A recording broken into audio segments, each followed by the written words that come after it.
What do you look for when determining if a person is honest or not? Well, that's a good question, Kevin.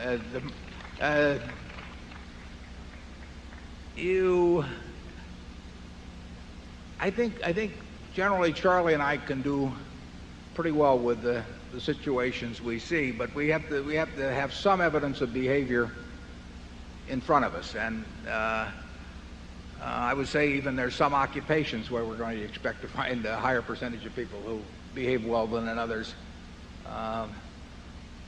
But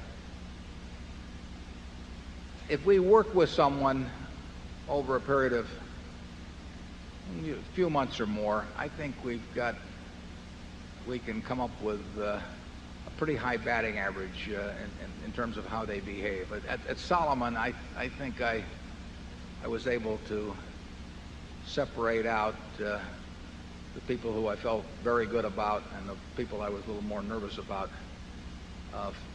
fairly quickly among the ones I worked with actively.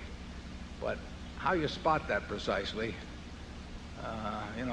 leave your lunch money on their desk sometime. Yeah, maybe you'll find out in a hurry. But we like people.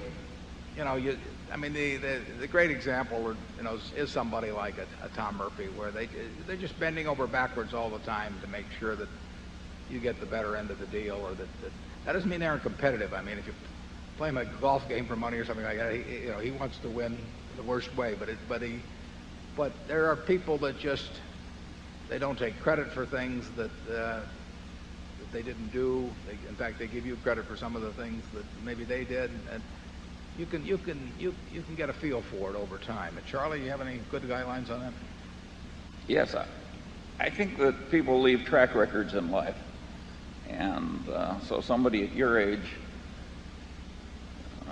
should figure that by the time he's 22 or 3, well, he will have left quite a track record, and the world will be able to figure you out. So I think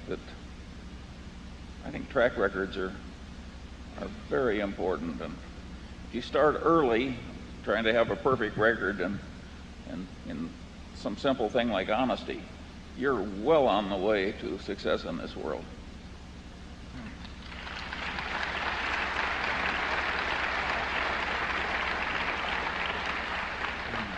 Johnny Agnelli one time told me, he said, when you get older, you have the reputation you deserve. He said, you can get away with it for a while early on, but by the time anybody gets to be 60 or so, they very probably have the reputation you deserve. And the truth is, you can have the reputation that you want. If you list all of the things that you admire in other people, you'll find out that almost everything you list, you may not be able to kick a football 60 yards or something of that sort, but almost everything you list in the people that you admire and like, they're qualities that you can have if you just set out to do that. And didn't Ben Franklin do that, Charlie? Oh, sure. I always say that to get what you want is to deserve what you want. I'll have some more peanut brittle.